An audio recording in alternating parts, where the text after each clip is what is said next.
Bonsoir.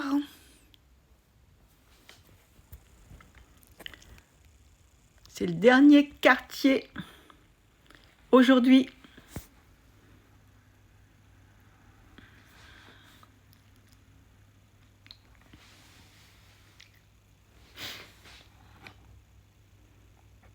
Avec une lune en Sagittaire, en Vierge et un soleil en Sagittaire, en conjonction au nœud sud.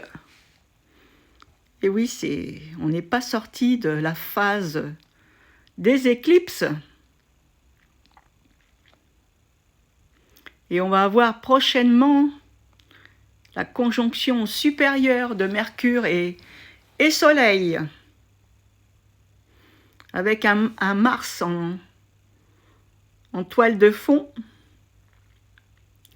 Donc, je vous montre la carte du moment. Hein. Tac.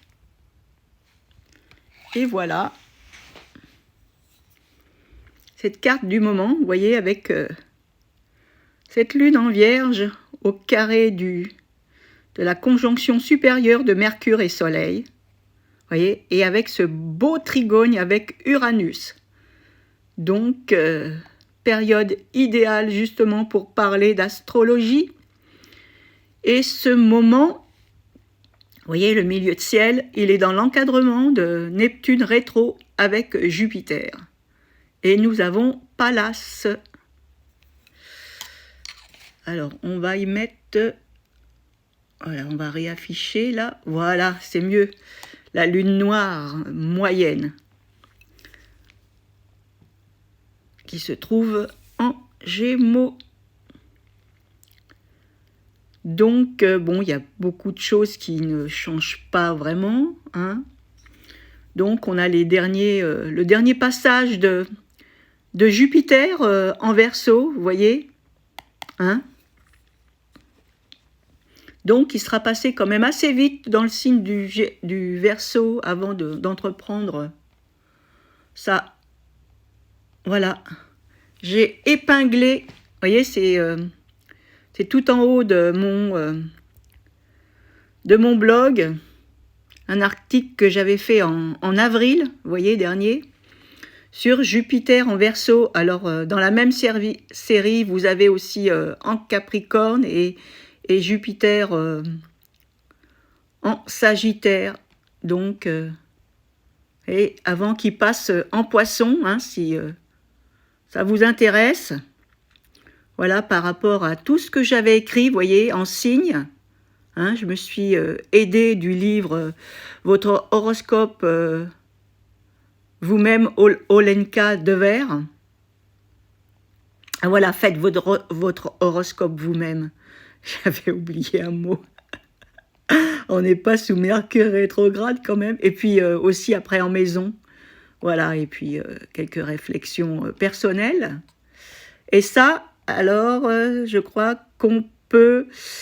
non, on le voit pas, mais... voilà, alors je pense que peut-être que c'est là, les mots de Jupiter. Et voilà. Et puis vous retrouvez, ah ben oui, un Scorpion, Balance, et voilà. Là, c'est tous les articles avec Jupiter. Vous voyez, j'avais complètement oublié celui-là. Bah oui, ben, avec tout ce que j'ai fait, hein, je peux pas me souvenir de tout. Hein. Donc, il y a aussi des choses très importantes. Alors, je vous parlais aussi de Jupiter, la conjonction attendue.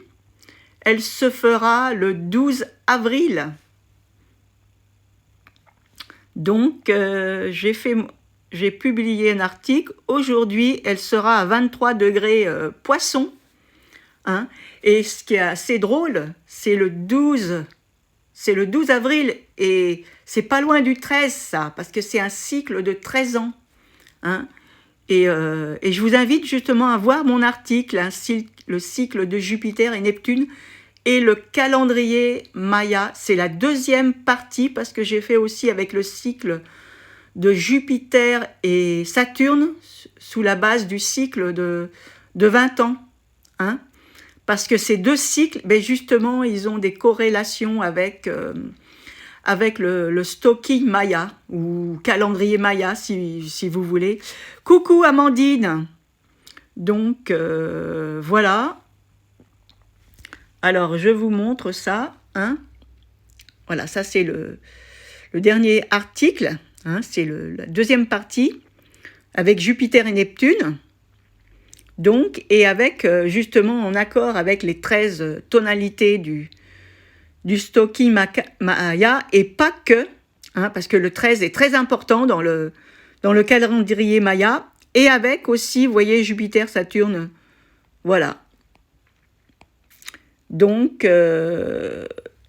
et puis vous pourrez aussi aller voir, parce que j'ai publié de nombreux articles depuis mon dernier direct. Donc voilà, avec Dorothée Cochenil de Bizon, hein, de Bizemont, hein, qui a fêté cette année ses 84 ans, donc un retour Uranus, et l'auteur aussi de l'astrologie karmique et bien d'autres. Donc vous pourrez regarder sur le... Et j'ai lancé une nouvelle série aussi avec Vénus rétro en Capricorne, avec évidemment sa phase rétro, et puis ses deux rencontres avec Mars. Donc là, c'est une première série, donc voilà, j'ai fait des recherches, donc ça passe du temps, tout ça, hein. Des fois, j'y passe la soirée. Je me dis, oh ben cette fois, je vais faire quand même un article léger et court. Mais non, j'y passe la soirée. Donc, j'ai fait encore, je sais pas si c'est un article ou une vidéo. J'ai fait aussi sur Lilith, l'astéroïde avec Hécate. Et ça, je remercie aussi Anna Loret, qui m'avait inspirée pour cet article, parce qu'elle avait partagé justement une publication sur sa page L'œil d'Horos sur Facebook, et j'avais été voir, et c'était juste après avoir fait voilà, mon article avec Lilith en conjonction, la lune noire qui est prévue c'était en 2022, donc je sais plus exactement, vous savez, moi j'ai plein d'informations qui me traversent l'esprit, donc je peux pas tout retenir, hein. Et bon, on peut aller voir ça, mais c'est pas tout de suite, donc voilà, voilà, c'est en juin à 7 degrés du Cancer, et c'est la deuxième, hein. C'est la deuxième rencontre en Cancer, hein. Donc c'est rare quand même que ça se reproduit, et à peu près 9 ans après dans le même signe, hein. Parce que normalement il y a un balayage sur le zodiaque. Donc évidemment là aussi c'était une série de 3 articles. J'avais republié aussi un article, Lettre des astrologues, que j'avais écrit il y a une quinzaine d'années.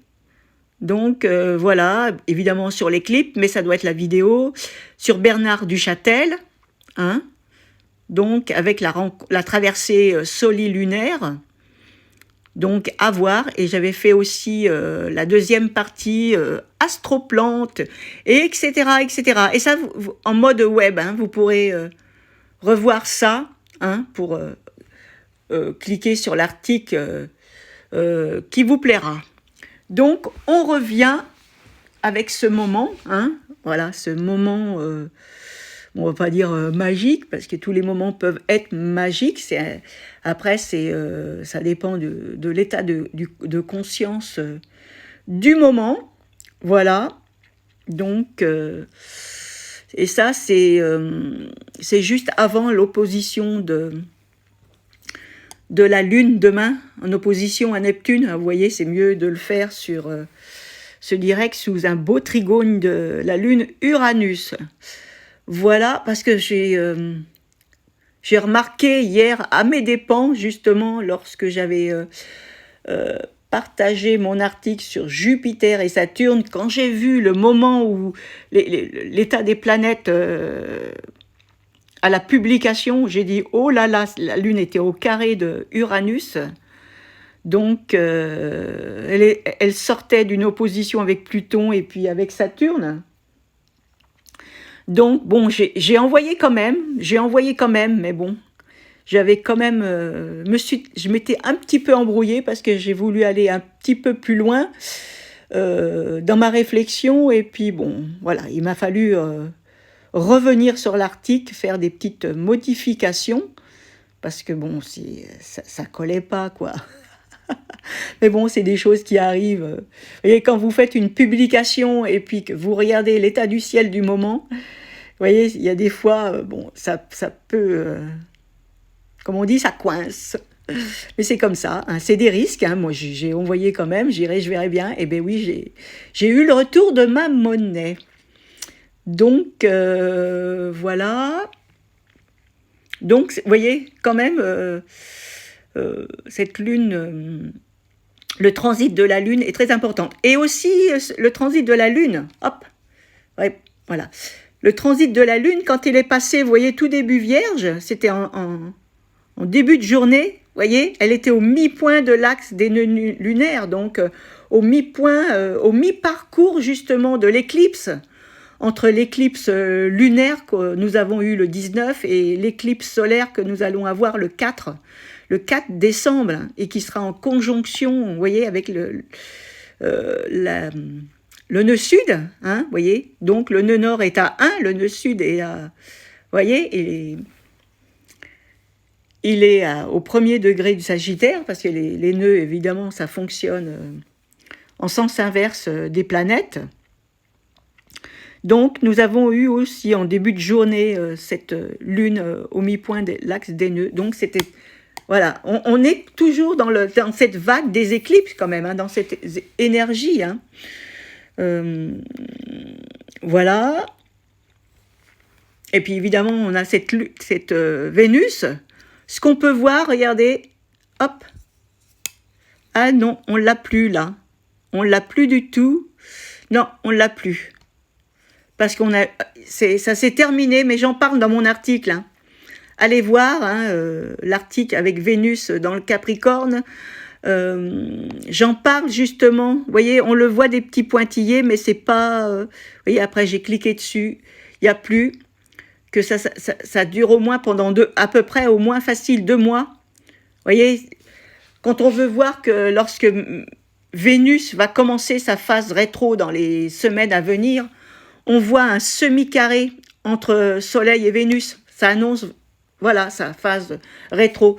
Et lorsqu'elle termine aussi, elle redevient directe. Il y a un moment donné, elle refait aussi pendant plusieurs semaines ce semi-carré entre Vénus et Soleil. C'est très intéressant, justement, je pense, à évaluer, à ressentir pour voir les petites choses qu'on peut vivre à ce moment-là.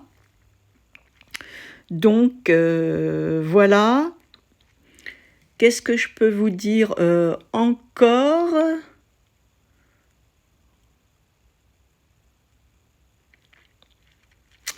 Bon, on a un Mars, hein, vous voyez, qui arrive au carré de Jupiter. Ça, je me souviens, j'en avais parlé aussi, il me semble, dans une vidéo. Ça, c'est en lien avec la loi. Vous voyez, lorsque Mars soit au carré, en opposition avec Jupiter, c'est pas forcément bon pour les affaires de justice. Hein. Et même au niveau professionnel, peut-être, peut y avoir des trucs qu'on n'avait pas vus, où on peut être confronté à certaines situations, voyez, qui peut déboucher sur une affaire de justice. Hein. Voilà. On peut remarquer aussi que le Soleil, vous voyez, il arrive, au moins c'est Soleil, Mercure arrive en conjonction avec Vesta, l'astéroïde du sacré, hein, du feu sacré originel. Hein. Donc, oui, il me semble que j'ai dû peut-être faire une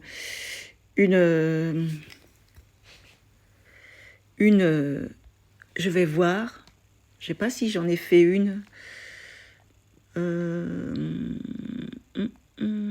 Ah oui, il faut regarder avec les déesses. Évidemment. Pourquoi se compliquer quand on peut faire simple?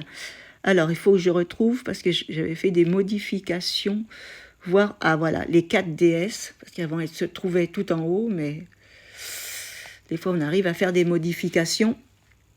Alors, Vesta, et c'est le dernier.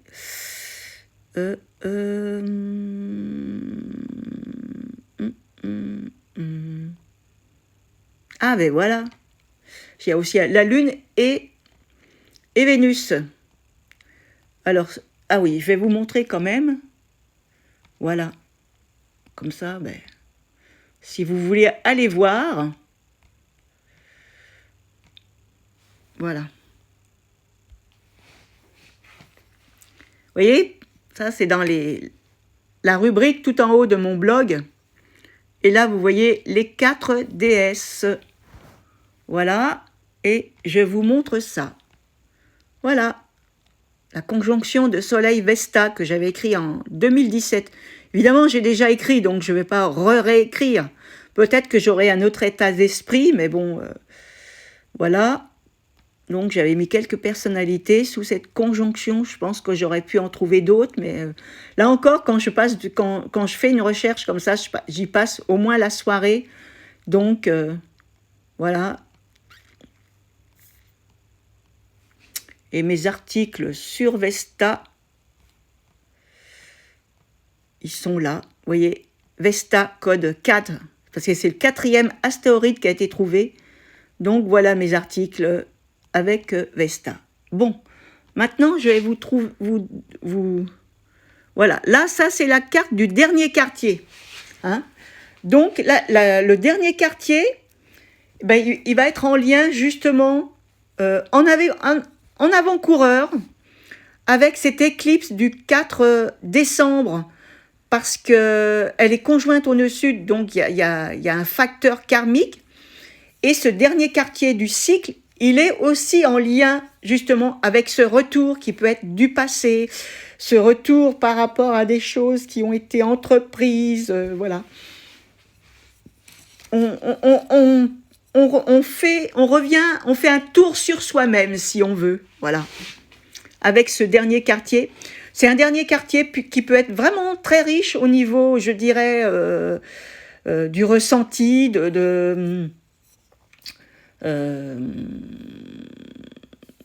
au niveau de la conscience même, vous voyez, de la réflexion, des méditations qu'on peut... Après, tout dépend, voilà, ça dépend de beaucoup de choses, ça dépend de beaucoup de facteurs, de paramètres astrologiques, mais certaines personnes peuvent aussi vivre vraiment des belles évolutions de conscience durant un dernier quartier de lune. Donc, voilà. D'autant que sous ce dernier quartier, vous voyez, on a un beau trigone Lune-Uranus. Donc, voilà.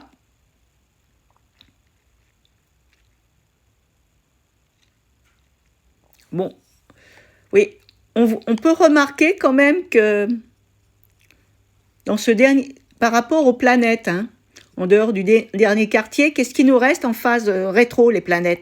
Il reste Neptune et il reste Uranus. Mais Neptune, je pense qu'elle ne devrait pas tarder aussi à redevenir directe.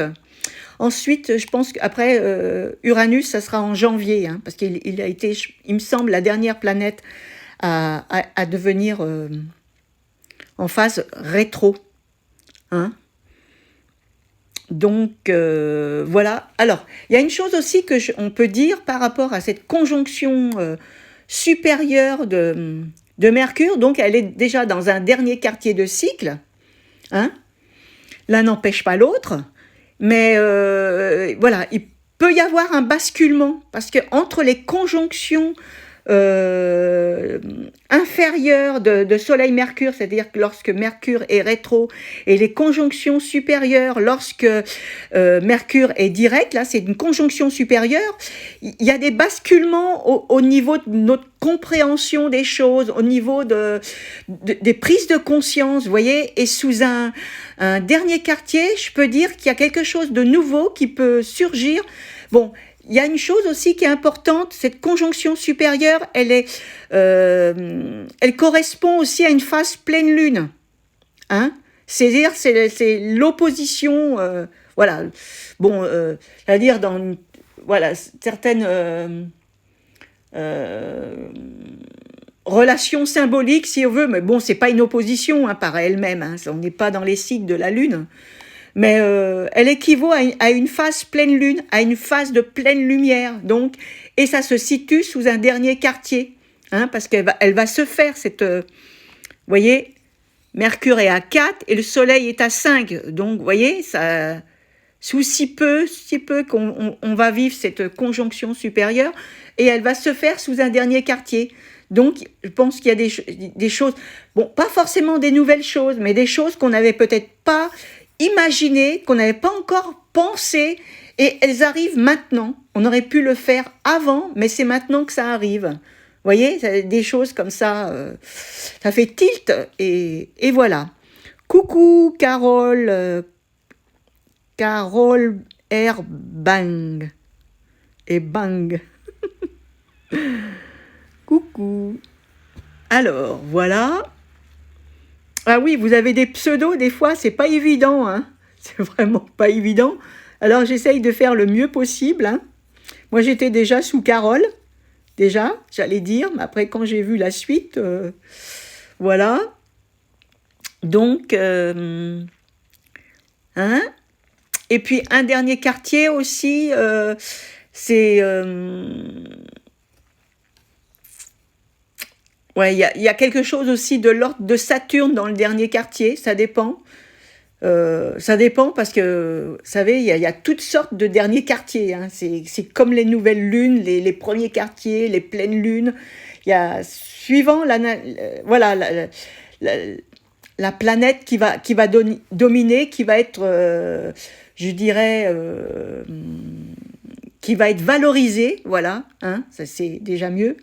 Donc, voilà, il faut prendre en considération de nombreux paramètres au niveau des énergies planétaires. Alors, aujourd'hui, on est sous le King 88, voyez, l'étoile jaune. Hein? Donc, je ne sais pas si vous avez été sur ma story, hein, aux story Instagram. Alors, je partage aussi sur mon forum Lune-Soleil aussi voilà, le scan. Je fais un scan et je partage. C'est aussi le King 88. Vous voyez, on le voit à côté, au-dessus de l'image, hein, l'image de Helga Brunner. Vous voyez. Donc, voilà, on peut dire sa représentation artistique. Hein. Donc, et justement, il y a un côté aussi en rapport avec l'art, avec l'étoile jaune et le singe bleu. Donc, alors après, si ça vous intéresse, pour aller plus loin, ben, vous allez à Main Bleue Cosmique, voyez. Donc, évidemment, vous aurez l'oracle du jour, mais après, vous pouvez faire une petite recherche et vous mettez votre date de naissance et après, vous pourrez aller plus loin. Hein, pour aller... Là, je vais pas le faire parce que ça va être un peu long. Tout ce que je peux vous dire, que là, c'est l'étoile jaune du jour. Alors, King 88, c'est un portail galactique aujourd'hui. Hein, je vais vous montrer ça. Donc, voilà. Alors là, c'est le stalking. Vous voyez, donc l'étoile jaune, elle est là. Et vous voyez, la petite case verte. Et on est aussi la tonalité planétaire. Parce que une barre, ça vaut 5 points. Là, il y en a 2, ça fait 10. Vous voyez? Et c'est le 88. On est dans le portail galactique. Donc, après, demain, on sera dimanche, lundi, mardi, mercredi. Et jeudi, on sera encore dans un autre portail galactique. Vous voyez, là, ça sera 93. Et puis, etc. Mais ce qui est intéressant à voir, c'est lorsqu'on va commencer. Vous voyez, on va franchir. Alors, ça doit être courant décembre. Vous voyez, tous ces portails galactiques à suivre. Hein? Waouh! Alors, ce qui est intéressant à savoir, que c'est cette, vous voyez, cette ligne-là, qui est la septième, vous voyez? 1, 2, 3, 4, 5, 6, 7. Elle est au milieu des... Vous voyez? Elle est au milieu. Hein? Donc, elle s'appelle aussi la colonne mystique. Hein? Donc là, ça peut être aussi intéressant à voir, à vivre en conscience aussi. Ça peut être aussi intéressant à voir aussi les personnes qui sont nées justement sous cette colonne mystique. Vous voyez? Évidemment, pour celles qui sont aussi nées sous les portails galactiques, il y en a 52 portails galactiques, vous voyez? Donc, il y en a 26 de chaque côté, hein, de cette colonne mystique. Donc, voilà. Aujourd'hui, on est là. Vous voyez? C'est l'étoile jaune. Hein? Et demain, on sera la lune rouge. Voilà. Pour en savoir un petit peu plus, à chaque fois.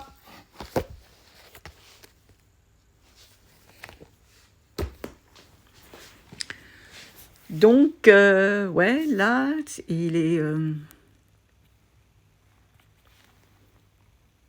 Alors, qu'est-ce que je pourrais vous dire d'autre encore? Bon, on a fait à peu près le tour. Quoique, il y aurait des choses à dire, mais bon. On a aussi un dessin planétaire, vous voyez? Sorte de trapèze. Vous voyez? Ou alors de grands vases communicants. C'est-à-dire que là, il y a un sextile relié par 2 carrés et un trigone. Ouais, on a l'impression aussi qu'il est renversé. Vous voyez, ça peut aussi avoir une signification. Mais il est évident que si on ne mettait pas les maisons, eh ben, on aurait autre chose. On aurait autre chose. Alors, eh ben, je vais vous montrer ça. Juste comme ça pour... on va mettre nom inconnu. Hop. Eh bien oui, ça, voilà, ça change pas trop, mais je vous montre quand même. Ça aurait pu basculer. Voilà, là j'ai enlevé l'heure. Et on a toujours ce vase, hein, cette espèce de trapèze. Donc, voilà. Je voulais quand même vous le montrer. Je vais remettre l'heure. Allez, il était inconnu. Mais c'est important. C'est bien aussi des fois de voir, voilà, sans l'heure. Ça peut apporter un autre regard sur ce qu'on étudie. Hein. On dit des fois que bon, c'est important d'avoir l'heure. L'heure, quand on a une date de naissance, on n'a pas l'heure. Mais on peut regarder. Hein. Il suffit de mettre automatiquement, de toute façon, quand on dit qu'on est, surtout sur Astrothème, hein, pas Astrothème, mais Astrodine, où je suis, là, la carte Astrodine, ou Astrodian, hein, voilà, voilà. Moi, je mets inconnu, automatiquement, c'est 12 heures. C'est comme si, voilà, la Lune, c'est comme si elle avait fait moitié chemin, quoi. Donc voilà. Coucou Farah, Domi Lorraine. Bon, ben vous pourrez regarder en replay, hein. Ça fait à peu près 30 minutes. Donc, je crois que je vais peut-être pas faire plus. Hein? Bon, j'ai partagé plusieurs choses. Hein, faut en garder pour une prochaine fois. J'aimerais bien aussi faire des vidéos comme ça sur des sujets qui complètement différents des phases de la Lune.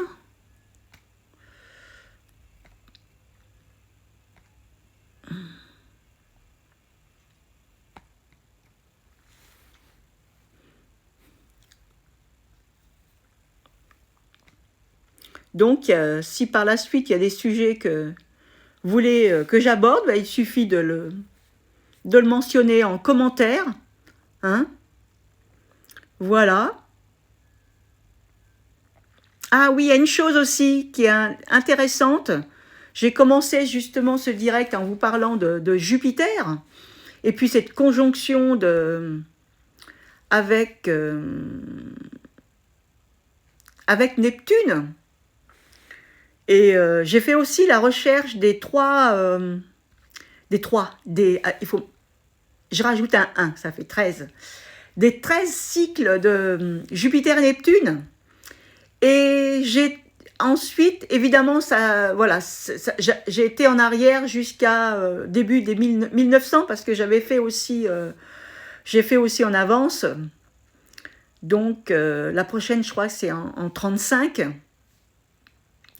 en 2035. Après, il suffit de rajouter 13 et puis, bon, des fois, c'est un petit peu moins, mais voilà. Et la dernière fois que Jupiter, Neptune, quand ils se sont rencontrés dans les Poissons, devinez quand? C'était en 1856. C'était au moment du traité de Paris. Et il y a eu une autre chose aussi que... Bon, ça n'a rien à voir aussi avec des événements politiques ou quoi. Et je ne l'ai pas noté. Et puis, ouais, cette année-là aussi, il y avait un truc aussi qui a été créé. Mais peut-être que ça me reviendra une prochaine fois. Et j'ai trouvé ça intéressant parce que cette découverte, elle correspondait aussi avec l'article que j'avais fait, puis ma recherche, quoi. Donc, comme on dit, il n'y a pas de hasard, quoi. Voilà. Il n'y a pas de hasard. Tout est parfait, tout est en ordre, et tout vient au moment où ça doit être fait, quoi. Voilà. Bon, à très bientôt pour de nouvelles aventures. Et puis voilà. Bonne soirée et puis excellent week-end à tous. À bientôt.